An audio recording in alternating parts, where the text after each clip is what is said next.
Hello and welcome to Qsports. I'm Amudu Gajaga. Thank you for joining us. Coming up tonight, well, is it all about the money? Is it about greed?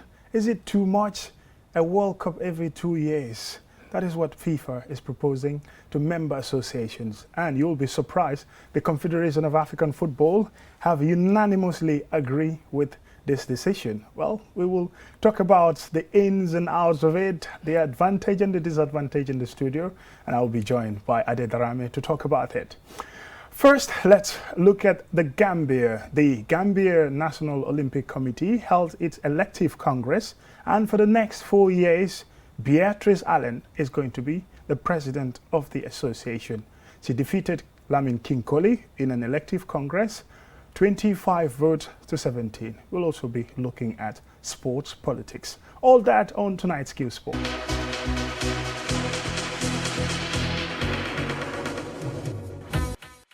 Welcome and thank you if you're just joining us. This is Qsports and I'm Amudu Gajaga.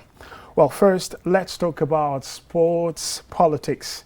It's very tense for the most part and very competitive as well. It's just not an ordinary election. Sometimes maybe even to a point you think there is a presidential election. Yes, there's not like an entire country is going to vote. It's only eligible voters, that is stakeholders who make the association function and they have the voting rights. Well, it's the Gambia National Olympic Committee, Beatrice Allen versus Lamin Kinkoli. But in the end, it was Beatrice Allen who emerged as the winner of the election, 25 votes to 17. But for more details, let's get this piece. Former GNOC Vice President Beatrice Allen has been elected President of the Gambia National Olympic Committee at an elective Congress. She defeated Lamin Kinkoli, 25 votes to 17. Also, her camp won the first vice presidency, which went to Lamin Kababajo. The second Vice President Usman Wada and Secretary General Yaron Jai. Beatrice Allen didn't do the traditional victory speech. She instead referred to her manifesto. However, she promised reform of institutions. We need to reform the Gambia National Olympic Committee, and we will do it, because that is the reason for the way these elections were held. We are very happy. We say congratulations to our contenders. We are not enemies, like the Electoral Commission chairman said. We are one family. Losing presidential candidate Lamin Kinkoli says the election was free and fair. Even though he was hopeful of winning prior to elections, he still accepts the verdict of the majority. The election is totally very free and fair elections. But there is a saying in English that you can take the horse to the pool and you will never force the horse to drink. Now we've been done our campaign very intensively. We are out to talk to the associations, the appropriate people, so that we can diverse our sports, the way and manner our sports is administering. But as I said, we can only talk to them, but we cannot force anyone to vote for us. The election was observed and supervised by Lamin Sane, governor of the West Coast region. He urged unity in the interest of sports. Beatrice Allen has been the first vice president of the GNOC since 2009 and a member of the International Olympic Committee beginning since 2006. She also served as vice president of the World Baseball Softball Confederation since 2017.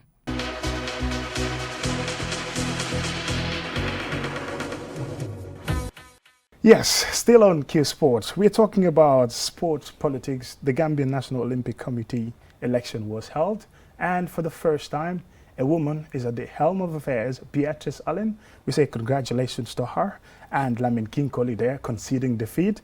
He said the election was free and fair. Mr. Adedarame joins me in the studio. Ade, first, welcome. Thank you, and a pleasure always to be on Qsports. Let's talk about sports politics, how intense it is when it comes to holding office in sports administration, whether it's in football, whether it's in the Olympic Committee, in basketball, in volleyball, you name it. First, when we look at FIFA, the election is like the FIFA president almost goes on campaign to every member association. And we're talking about almost 211 member associations. But for this one, let's come home, is the Gambia National Olympic Committee. Sure. Beatrice Allen and King Coley, Beatrice emerged winner Sure. at the end of the day. But pre-election, both candidates were thinking that, you know what, this is for me, I am going to win it. Even King Coley, well, talks about it in his interview. Yes. Let's discuss a little bit about sports politics. I think you've used the right analogy. You're saying it's like a presidential election campaign. And essentially that is what happens. When people put their names forward, they go around, they canvass people. In the same way that you need a certain number of people to nominate you in order for you to put forward a nomination for the president, it's the same for something like the GNOC. And then what they do is they go and they meet the stakeholders, the people who are going to be the ones casting the vote. They said, you know, this is my vision for the organization, support me and we can deliver on this vision. So it's very much like any sort of campaign, really. You have your strategy, you have your policy, and of course you have a team who are supporting you to make sure that you get elected. Well, for somebody like Beatrice Allen, she's been part of the Gambian National Olympic Committee for quite some time, well, maybe exceeding a decade or two. Sure. In fact, she's well experienced. He's been the Gambia's representative at the International Olympic Committee since 2006. 2006. Is this an advantage, looking at that experience, to be able to transform? Because she spoke about reforming the institution. Yes, and she spoke quite firmly about that, and I think that is what convinced people. And I think the track record, she's somebody who, as you said, you know, since 2006 she's been around there. So people know her and they know what she's capable of. And I guess for this, which is really quite a big step, and the next step, people must have thought, yes, this is somebody who can be a safe pair of hands. But also, she's actually talked about, you know, making possibly sweeping changes, because she sounded really quite determined in that short speech she did. She mentioned, she didn't give a speech to the media, as you know. She referred people to her manifesto. And I guess it was all contained in there. And essentially the reason she did that, I guess, is because the manifesto was convincing enough to get 25 people to vote for her. So, you know, there was a gap of 25 to 17. So people must have looked at her record over the years and thought, well, actually, this is somebody who we can entrust with the organization. And when it comes to elections like this in sports, it's usually almost like in a block voting, because almost everyone else is her camp won the first vice president, the second vice presidency, the treasurer, the secretary general, and even board members, the 3 board members. So it was almost going to look like everybody is going to vote along that line. Why do these things often happen in elections, especially in Africa? Yeah, it can happen, and sometimes you might say it needs to happen. Although there are downsides to it, because if you have everybody belonging to the same camp, it means that when it comes to making decisions, they always agree with whatever their camp comes up with. So sometimes you need a bit of opposition. You need people from the other camp to win some of these positions, just to kind of hold you back. Otherwise, we all know what power can do to people. It's no different whether it's presidential power or it's power, be GNOC at the head of the GNOC. And so, but one of the reasons why people love it is because if you are at the top, you want people who aren't obstructing your vision. You have delivered the vision, you've been voted into office based on that vision. You want people who will support that vision to make sure it comes to fruition. And for somebody, the contestant, they losing the election, obviously they said everybody is a winner, but in this particular election, Lamin King Coley, this is the second time he is vying for that position, and second time unsuccessfully. The first one was against Dudu Kapijuf, the Athletic Association president, and now again for the second time. He talks about, yes, bouncing back. As long as he lives for sports, and he will die supporting sports, Gambian sports, transforming it.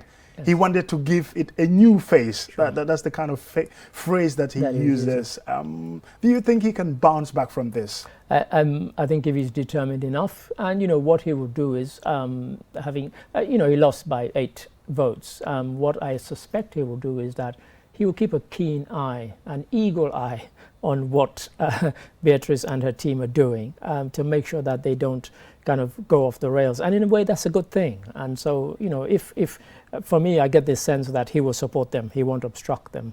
Yes, he was unsuccessful, but I think, as he said, and time again, he's somebody who loves Gambian sports and he wants Gambian sports to succeed.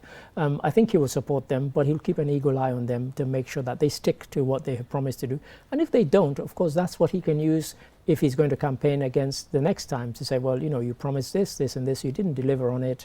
Why should people entrust you another time? Give me a chance. So, in a way it's good because it keeps him keen, it keeps him interested, and it keeps him involved. Finally, on sports politics, people almost stay in office for a decade, two, or for 3 decades, if you like, in certain positions in sports.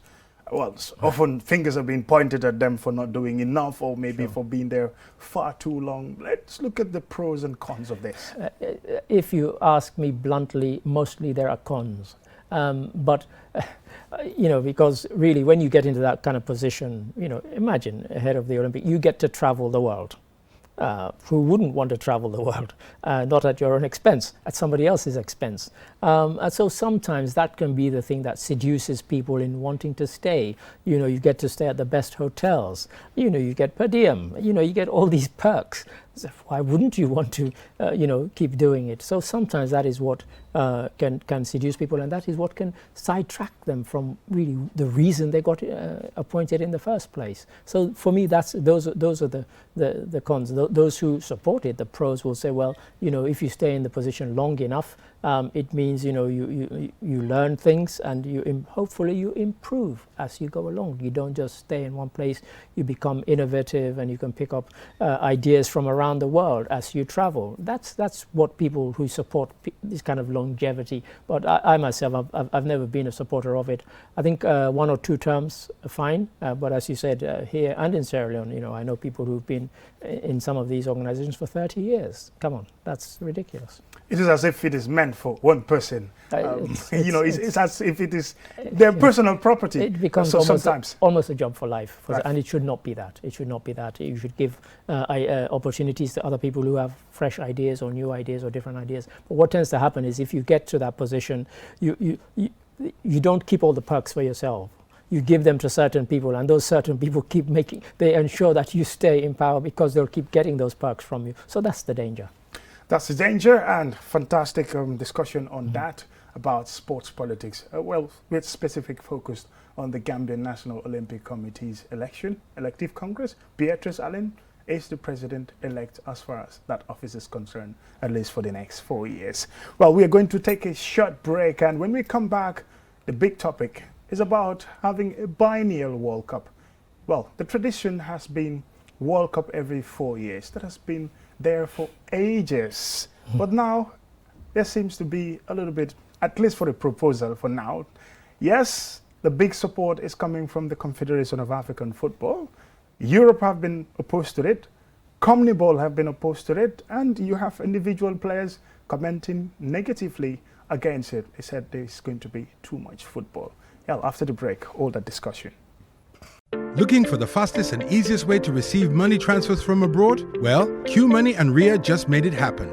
Now you can receive international money transfer from RIA directly into your QMoney account with no additional cost. Once you receive an SMS alert about your transfer, walk into any QMoney agent across the country to receive your payment for free, or use the money immediately to buy credit, QPower, and other QMoney services. It's fast, safe, and convenient. For more info, call customer care on 133. QMoney, Sinu Calpe. Terms and conditions apply.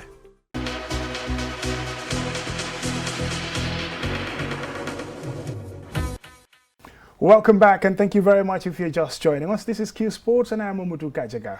We're talking about a World Cup proposal that is going to be held every 2 years. This is coming from the World Football Governing Body, FIFA. Well, they suggested this to Africa, that is the Extraordinary Member Associations, that is SCAF's General Assembly, which was held just some few days ago. And it was proposed that a World Cup to be held every 2 years, and all 52 member associations who were at that meeting unanimously voted to support this proposal. Well, I've been one who criticized it. I said there is too much football already. The football calendar is congested, But perhaps Mr. Adedarame has a different opinion when it comes to... I do. Yes, bring it on. Let's see how this is going to pan out. First of all, to get to the CAF vote on it, and then we'll row back. I would have liked the CAF president, Motsepe, to have done it on a secret ballot.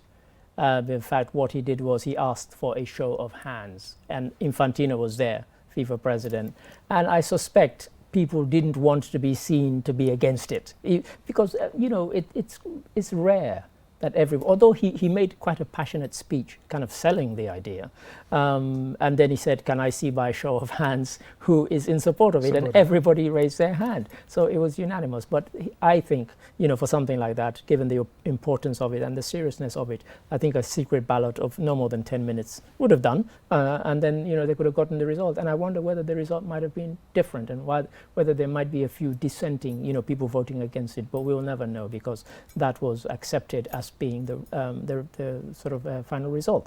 Now, to go back to when Arsene Wenger presented this in September, what he did was he gave a presentation which I saw online. I should have been doing my work really, but I watched it, and it was 13 slides where he presented the case for why.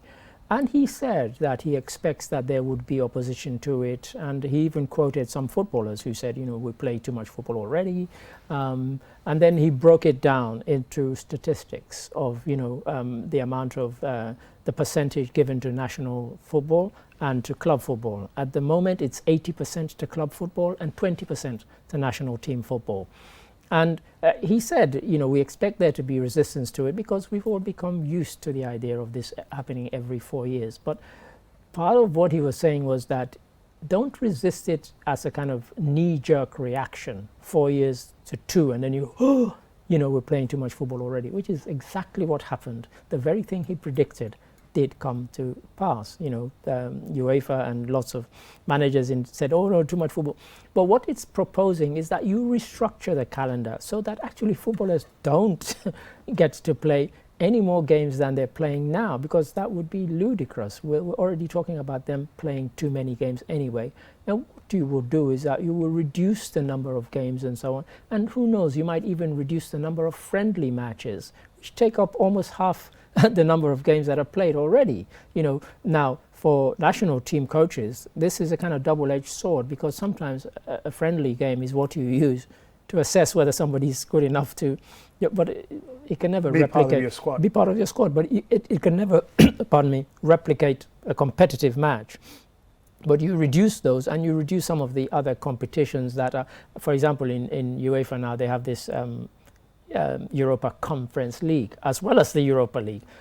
They can ditch the Conference League, which is only just started. It's completely useless and pointless competition, really.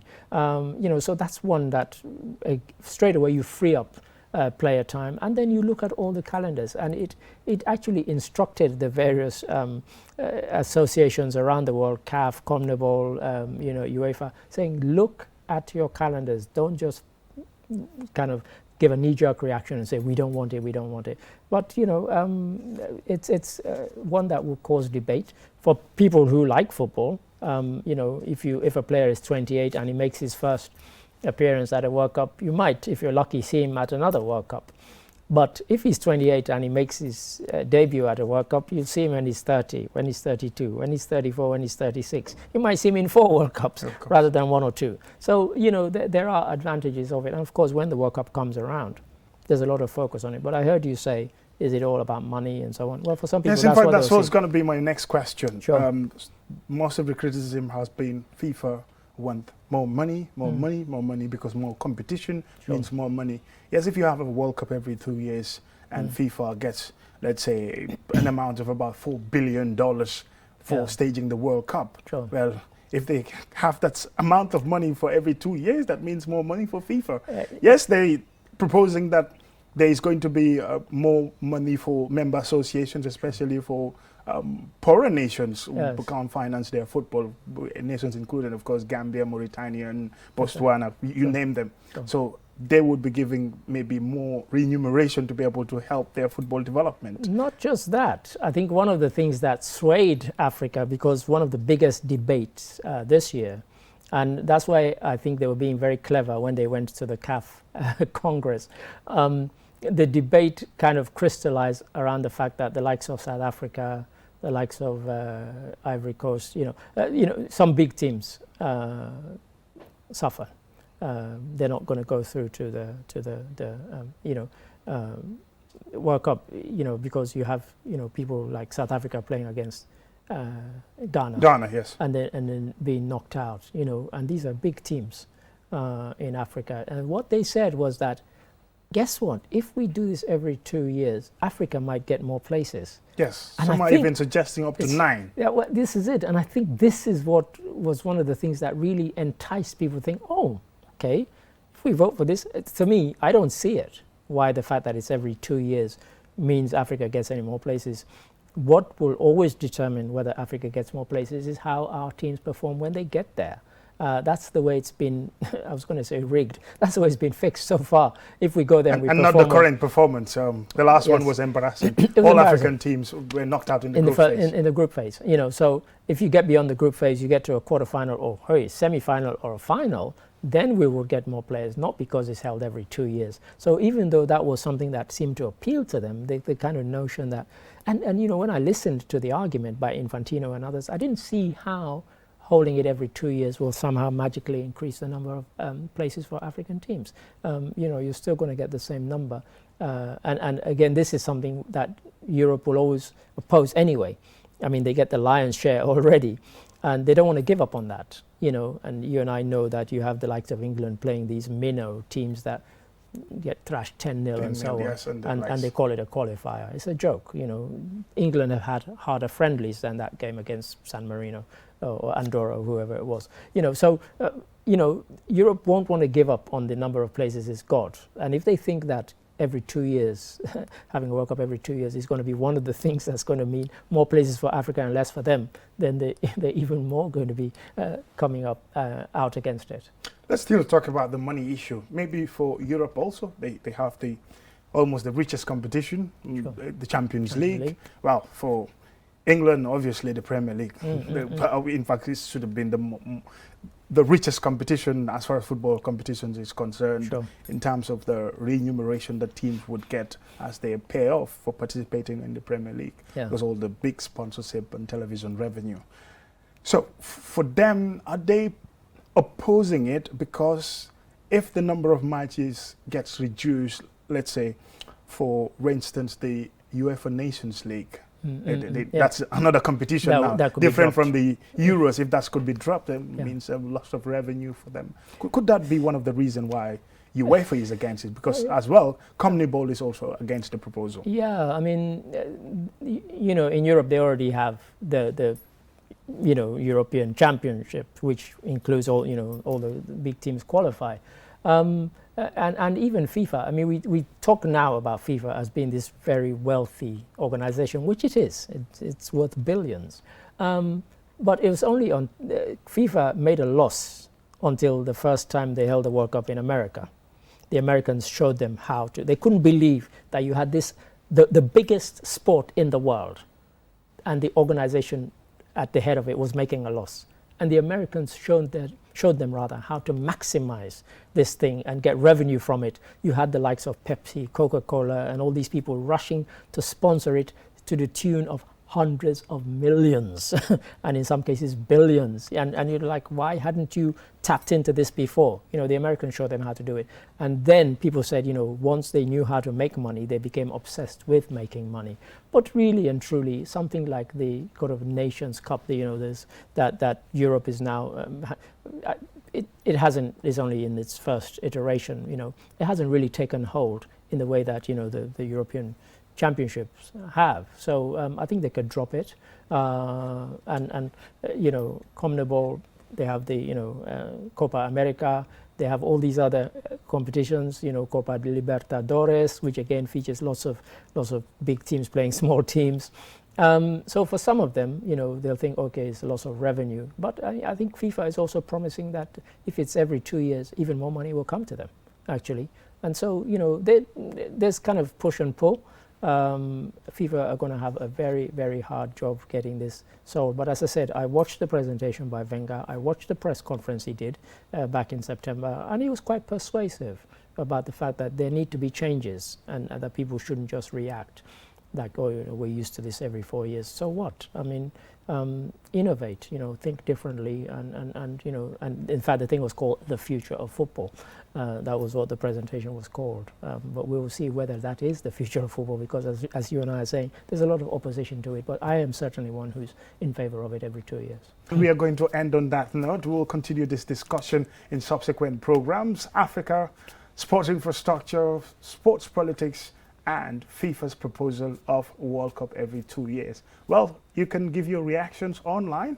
We're going to post this program on our social media networks, on Facebook and also on YouTube. So you can have your reactions there. Thank you very much for watching. And I have been your host, Mamudu Gajaga, and ably joined by Ade Darami. Until next week, keep on sporting. Bye for now.